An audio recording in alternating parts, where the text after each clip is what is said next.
प्रिय विद्यार्थियों, नमस्कार। मैं अनिल जैन एक बार पुनः आपके मध्य में। प्रिय विद्यार्थियों, आप सभी प्री बोर्ड सेकंड की तैयारी में जुट गए होंगे, समर्पित हो गए होंगे, अपने आप को हिंदी विषय की पढ़ाई के प्रति तल्लीन कर लिया होगा। प्रिय विद्यार्थियों, मेरी ओर से आप सभी को यही विशेष दिशा निर्देश है कि आप सभी हिंदी विषय की तैयारी हेतु प्रतिदिन 3 से 4 पृष्ठों का लेखन करें। यदि 1 घंटे पढ़ाई करते हैं तो 30 से 40 मिनट पढ़े हुए को लिख कर देखें, तभी सफलता के चरम शिखर को आप सभी छू पाएंगे। सो विद्यार्थियों, जुटे रहिए, समर्पित रहिए और अपनी तैयारी को सुदृढ़ बनाते रहिए। लीजिए, आज का जो वीडियो है व्याकरण के चारों प्रकरणों पर आधारित है।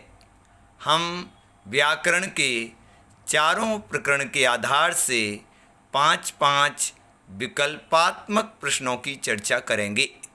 आपको पता है कि रचना के आधार पर वाक्य भेद, वाच्य और उसके भेद, पद परिचय व रस प्रकरण, ये चारों प्रकरण आपके पाठ्यक्रम में हैं और प्रत्येक प्रकरण के आधार से 5 विकल्पात्मक प्रश्न पूछे जाएंगे।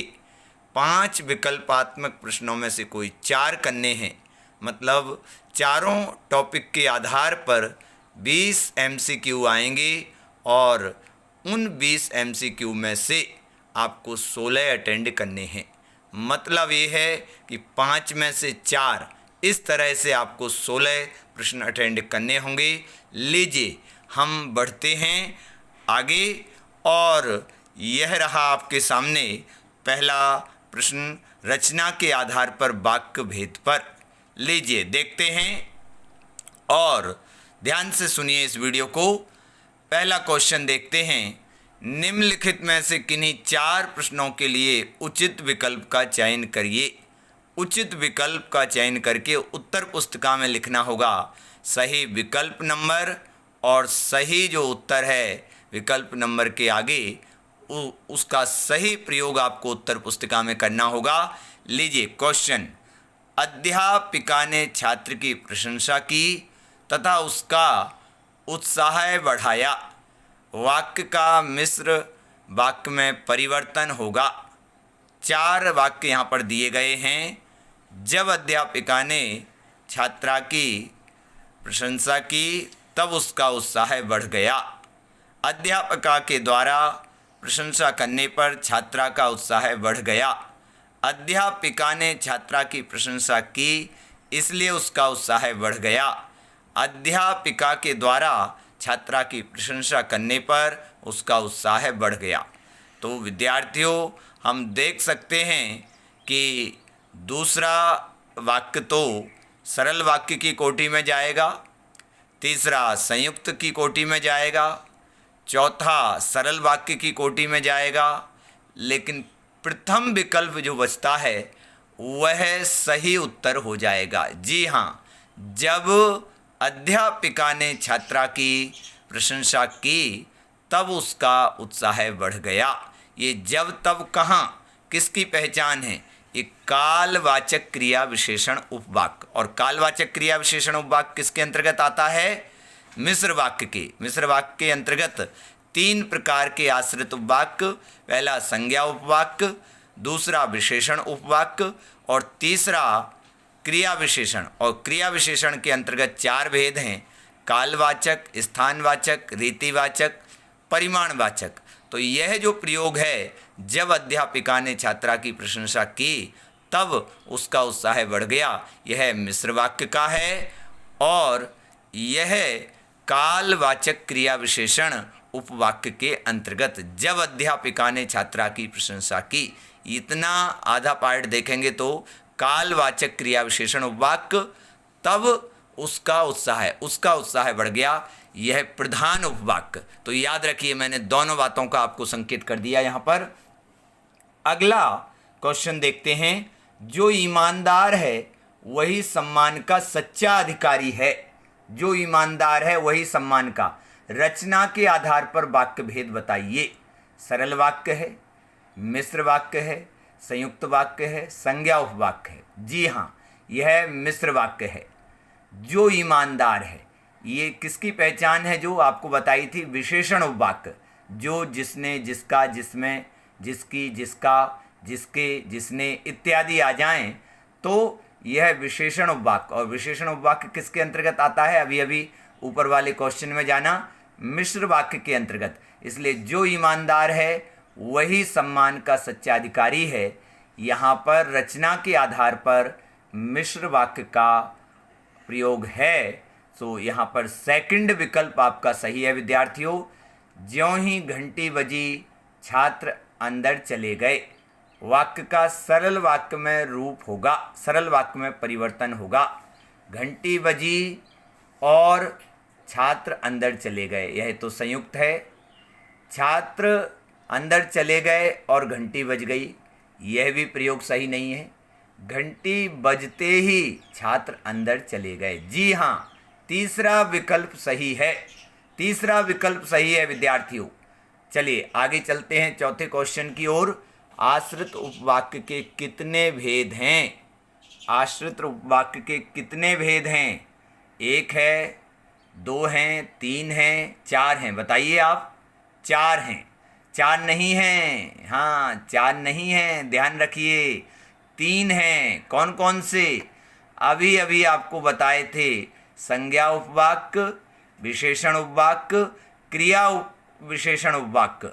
याद रखिए, आश्रित वाक्य के कितने भेद हैं? 4 नहीं, 3 हैं। याद रखिए कौन कौन से? कालवाचक, आश्रित उपवाक्य के संज्ञा उपवाक्य, विशेषण उपवाक्य, क्रिया विशेषण। और क्रिया विशेषण के 4 हैं, याद रखिए। क्रिया विशेषण के 4 हैं। कालवाचक, स्थानवाचक, रीतिवाचक, परिमाणवाचक। याद रखिए विद्यार्थियों, याद रखिए। आगे चलते हैं। ओके, अपने नॉलेज को अपडेट कर लें। जैसा कर्म करोगे वैसा ही फल पाओगे। रेखांकित उपवाक्य का भेद। रेखांकित उपवाक्य का भेद। जैसा कर्म करोगे, यहाँ पर रेखांकित उपवाक्य का भेद बताना है। संज्ञा उपवाक्य है, विशेषण उपवाक्य है, क्रिया विशेषण उपवाक्य है, प्रधान उपवाक्य है।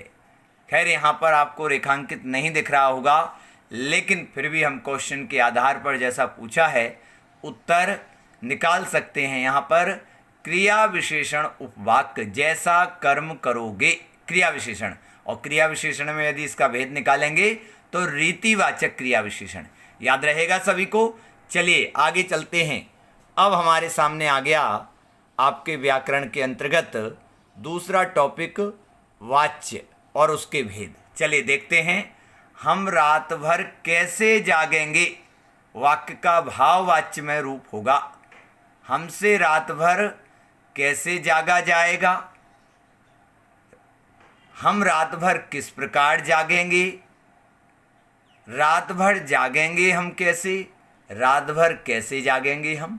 सो विद्यार्थियों, यहाँ पर सही विकल्प के रूप में हमसे रात भर कैसे जागा जाएगा, पहला विकल्प सही है। दूसरा क्वेश्चन देखते हैं। निम्नलिखित में से कर्तृवाच्य का वाक्य होगा। कर्तृवाच्य का, हाँ देखिए ध्यान से। तानसेन संगीत सम्राट कहे जाते हैं। तानसेन संगीत सम्राट कहलाते हैं। संगीत सम्राट तानसेन कहे जाते हैं। संगीत सम्राट तानसेन कहलाए जाते हैं। तो विद्यार्थियों, यहाँ पर सही विकल्प सेकंड, तानसेन संगीत सम्राट कहलाते हैं। याद रखिए, याद रखिए। आगे नेक्स्ट, उनके द्वारा कैप्टन की देशभक्ति का सम्मान किया गया। वाक्य का कर्तृवाच्य में उचित रूप होगा। उनके द्वारा कैप्टन की देशभक्ति का सम्मान किया, गलत है। उनसे कैप्टन की देशभक्ति का सम्मान किया, यह भी गलत है। उन्होंने कैप्टन की देशभक्ति का सम्मान किया, उन्होंने सम्मान किया कैप्टन की देशभक्ति का। तो यहाँ पर विद्यार्थियों तीसरा विकल्प सही है, उनके द्वारा कैप्टन की देशभक्ति का सम्मान किया गया। यह कर्मवाच्य का प्रयोग है और इसको कर्तृवाच्य में परिवर्तन करेंगे तो क्या हो जाएगा, उन्होंने कैप्टन की देशभक्ति का सम्मान किया। माँ ने अवनी को पढ़ाया, वाक्य का कर्मवाच्य में रूप होगा। इस वाक्य का कर्मवाच्य में क्या परिवर्तन होगा, माँ अवनी को पढ़ाती हैं, अवनी माँ द्वारा पढ़ती है, माँ द्वारा अवनी को पढ़ाया गया, पढ़ाया माँ ने अवनी को। सही रूप क्या होगा, माँ द्वारा अवनी को पढ़ाया गया, यह कर्मवाच्य का सही परिवर्तन है। उसके द्वारा नीति वचन कहे गए, वाच्य भेद कर्तृवाच्य है, भाववाच्य है, कर्मवाच्य है, वाच्य है केवल, क्या, तो ये चौथा विकल्प तो कोई विकल्प ही नहीं है। तो यहाँ पर कौन सा भेद, यह कर्मवाच्य का रूप है। क्या कहे गए, कर्म पद आ गया, क्या क्या क्वेश्चन करने पर कर्म पद मिल जाए तो वहाँ पर आप कर्मवाच्य का रूप सुनिश्चित कर सकते हैं, उसे कर्मवाच्य कह सकते हैं, याद रखिए। चलिए आगे बढ़ते हैं पद परिचय की ओर, आगे बढ़ते हैं पद परिचय की ओर। तैयार हैं आप? ओके, चलिए हम 10 क्वेश्चन कर चुके हैं 2 प्रकरणों के आधार पर। और लीजिए अब है पद परिचय के 5 प्रश्न हमारे सामने। आज समाज में विभीषणों की कमी नहीं है, वाक्य में रेखांकित पद का उचित पद परिचय होगा। देखिए पहला विकल्प जातिवाचक संज्ञा, बहुवचन, पुल्लिंग, संबंध कारक। ध्यान से देखिए एक एक, व्यक्तिवाचक संज्ञा, बहुवचन, पुल्लिंग, संबंध कारक, भाववाचक संज्ञा, बहुवचन, पुल्लिंग, संबंध कारक, समूहवाचक संज्ञा, बहुवचन, पुल्लिंग, संबंध कारक। अब आप एक बात देख रहे होंगे विद्यार्थियों कि देखिए हम यदि अंतिम भाग से देखें, अंतिम शब्दों को देखें तो संबंध कारक चारों विकल्पों में है, पुल्लिंग चारों विकल्पों में है, बहुवचन चारों विकल्पों में है। अब बचा क्या है, अब अंतर कैसे करेंगे? अब अंतर आपको जो करना है वो प्रथम जो पद शब्द दिया है कि पहले विकल्प में जातिवाचक संज्ञा, दूसरे विकल्प में व्यक्तिवाचक संज्ञा, तीसरे में भाववाचक संज्ञा और चौथे में समूहवाचक संज्ञा। तो समूहवाचक विकल्प तो गलत ही है बिल्कुल चौथा, और भाववाचक भी गलत है। अब आपको उत्तर का जो चयन करना है केवल 2 विकल्पों में से देखना है, जातिवाचक संज्ञा और व्यक्तिवाचक संज्ञा। तो विद्यार्थियों देखिए बहुवचन, पुल्लिंग, संबंध कारक ये तो सब जगह है और हमने अब 2 विकल्प निकाल दिए हैं, अब केवल 2 विकल्प बचे हैं। तो आज समाज में विभीषणों की कमी नहीं है। आप देखेंगे तो आप सोचेंगे कि विभीषण तो भाई रावण के भाई का नाम था, तो नाम तो व्यक्तिवाचक संज्ञा में चला गया। लेकिन नहीं विद्यार्थियों, यह बहुत बड़ी मिस्टेक हो जाएगी, क्योंकि यहाँ पर अब यह जो विभीषण शब्द का प्रयोग है वाक्य में, वह किसी एक व्यक्ति विशेष के लिए नहीं, बल्कि विभीषण जैसी विचारधारा रखने वाले एक संपूर्ण समूह, एक संपूर्ण वर्ग, एक संपूर्ण ग्रुप की ओर संकेत है। इसलिए यह शब्द अब किसी व्यक्ति विशेष की ओर नहीं, एक संपूर्ण समूह की ओर संकेत कर रहा है। इसलिए यहाँ पर पहला विकल्प सही होगा। याद रखिए, जातिवाचक संज्ञा, बहुवचन, पुल्लिंग, संबंध कारक, याद रखिए। चलिए दूसरे क्वेश्चन की ओर बढ़ते हैं। रात में देर तक बारिश होती रही, रात में देर तक बारिश होती रही, वाक्य में रेखांकित पद का पद परिचय बताइए। स्थानवाचक क्रिया विशेषण होती रही क्रिया की विशेषता बता रहा है। अब देखिए कालवाचक क्रिया विशेषण, रीतिवाचक क्रिया विशेषण, परिमाणवाचक क्रिया विशेषण। अब यहाँ पर देखिए विद्यार्थियों, देखिए परिमाणवाचक तो हो नहीं सकता, स्थानवाचक भी नहीं हो सकता। अब आपको देखना है कि देर तक, भाई लंबे समय तक, तो काल को बता रहा है, तो इसलिए यहां पर सेकंड विकल्प कालवाचक क्रिया विशेषण होती रही क्रिया की विशेषता बता रहा है, तो सेकंड विकल्प सही है। देखिए तीसरा क्वेश्चन देखते हैं जल्दी से। हर्षिता निबंध लिख रही है, हर्षिता निबंध लिख रही है, वाक्य में रेखांकित पद का पद परिचय। अकर्मक क्रिया, स्त्रीलिंग, एक वचन, वर्तमान काल। द्विकर्मक क्रिया, स्त्रीलिंग, एक वचन, वर्तमान काल। सकर्मक क्रिया, स्त्रीलिंग, एक वचन, वर्तमान काल। प्रेरणात्मक क्रिया, स्त्रीलिंग, एक वचन, वर्तमान काल। अब देखिए स्त्रीलिंग चारों जगह है, एक वचन चारों जगह है, वर्तमान काल चारों जगह है। मतलब एक बात तो सुनिश्चित हो गई कि ये स्त्रीलिंग की ही क्रिया है, एक वचन की ही है और वर्तमान काल की है। अब देखना है कि अकर्मक है, द्विकर्मक है, सकर्मक है या प्रेरणार्थक है। प्रेरणार्थक है, सो प्रेरणार्थक नहीं है, द्विकर्मक नहीं है और अकर्मक भी नहीं है। क्यों? यहाँ पर आप क्वेश्चन करें क्या लिख रही है, तो निबंध लिख रही है। क्या का प्रश्न करते ही यदि उत्तर के रूप में कोई पद आ जाए तो वहाँ पर अकर्मक क्रिया आंख बंद करके आप टिक कर सकते हैं। अकर्मक नहीं, सकर्मक क्रिया, सॉरी विद्यार्थियों, सकर्मक क्रिया। सो यहाँ पर क्या होगा? तीसरा विकल्प सही होगा विद्यार्थियों। यहाँ पर कौन सा विकल्प सही होगा? तीसरा, सकर्मक क्रिया है। क्यों? हम क्या का क्वेश्चन करते हैं तो निबंध क्या लिख रही है? निबंध लिख रही है, इसलिए सकर्मक क्रिया है, स्त्रीलिंग है, एक वचन है और वर्तमान काल है। याद रहेगा। चलिए अगला, इस पुस्तक में अनेक चित्र हैं। वाक्य में रेखांकित पद का उचित पद परिचय। अनेक चित्र हैं तो कौन सा विशेषण है? यहाँ पर निश्चित संख्यावाचक विशेषण, निश्चित परिमाणवाचक विशेषण, क्योंकि अंत के सारे विकल्प समान हैं, पुल्लिंग, बहुवचन, ओके, चित्र विशेष का विशेषण। सो इनमें से सुनिश्चित करना है। निश्चित संख्यावाचक विशेषण है? नहीं है, नहीं है। निश्चित परिमाणवाचक? नहीं, परिमाणवाचक नहीं आएगा क्योंकि चित्रों को काउंट किया जा सकता है। अनिश्चित परिमाणवाचक? नहीं, तो दूसरा तीसरा विकल्प तो हो ही नहीं सकता। सो चौथा विकल्प अनिश्चित संख्यावाचक विशेषण, निश्चित रूप से विद्यार्थियों पुल्लिंग, बहुवचन, चित्र विशेष का विशेषण। सो चौथा विकल्प सही है। निश्चित संख्यावाचक क्यों नहीं है? क्योंकि अनेक, अब अनेक में 2 भी हो सकता है, 1 से अधिक 3 भी हो सकता है, 100 भी चित्र हो सकते हैं। सो कोई सुनिश्चित ना होने के कारण, लेकिन जितने भी हैं उन्हें काउंट किया जा सकता है। याद रखिए, याद रखिए। आगे पद परिचय का अंतिम क्वेश्चन। उसने कहा कि वह कल जाएगा। रेखांकित पद का पद परिचय क्या होगा? सर्वनाम, चारों जगह सर्वनाम है। अब इसमें से सुनिश्चित करना है प्रथम पुरुषवाचक, मध्यम पुरुषवाचक, मध्यम पुरुषवाचक और अन्य पुरुषवाचक। सो विद्यार्थियों यहाँ पर आप देखेंगे 2 विकल्प। देखिए प्रथम पुरुषवाचक भी, प्रथम पुरुषवाचक और अन्य पुरुषवाचक एक ही बात है, अलग अलग नहीं। तो यहाँ पर 2 विकल्प उत्तर के रूप में आ रहे हैं।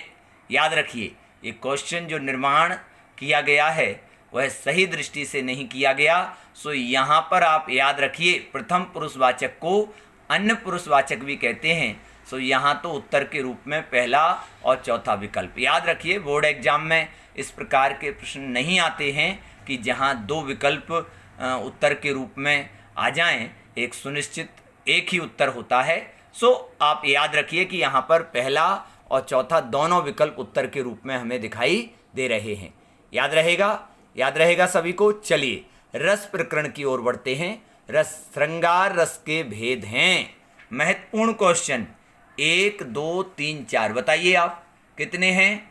श्रृंगार रस के 2 भेद हैं। कौन से? संयोग श्रृंगार और वियोग श्रृंगार। तो दूसरा विकल्प सही है। और वियोग श्रृंगार का दूसरा नाम क्या है?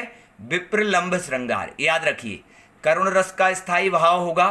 करुण रस का स्थायी भाव क्या है? शोक, उत्साह, रति, भय। बताइए, जल्दी बताइए। हाँ बोलिए बोलिए। ओके ओके, शोक, करुण रस का स्थायी भाव क्या है? शोक है। और उत्साह किसका है? वीर रस का। रति किसका है? श्रृंगार रस का। भय किसका है? भयानक रस का। याद रखिए, अद्भुत रस का स्थायी भाव क्या होगा? अद्भुत रस का। अद्भुत रस का विस्मय, विस्मय कहें, आश्चर्य कहें। जुगुप्सा किसका है? बीभत्स रस का। जुगुप्सा कहें, ग्लानि कहें, घृणा कहें, बीभत्स का। वात्सल्य, वात्सल्य रस का क्या है स्थायी भाव? वात्सल्य रस का स्थायी भाव वत्सल है। और क्रोध स्थायी भाव किसका है? क्रोध किसका है? रौद्र रस का। सो अद्भुत रस का स्थायी भाव क्या हुआ? विस्मय या आश्चर्य। सिक्के यूं मत फेंकिए प्रभु पर हे यजमान, बड़ा सा नोट चढ़ाइए तब होगा कल्याण। पंक्ति में प्रयुक्त रस है हास्य, अद्भुत, शांत, भक्ति। तो यहाँ भक्ति जैसी कोई बात नहीं है। वैराग्य, शांत रस वही वैराग्य भाव को पुष्ट करता है, तो यहाँ पर वैराग्य जैसी कोई बात नहीं है। अद्भुत, कोई आश्चर्य का भाव भी नहीं है यहाँ पर। सो यहाँ पर हंसी, हास्य का भाव है। उत्साह किस रस का स्थायी भाव है? शांत रस का, करुण रस का, वीर रस का, रौद्र रस का। सो निश्चित रूप से विद्यार्थियों, उत्साह वीर रस का स्थायी भाव है। शांत रस का स्थायी भाव क्या है? शम, निर्वेद।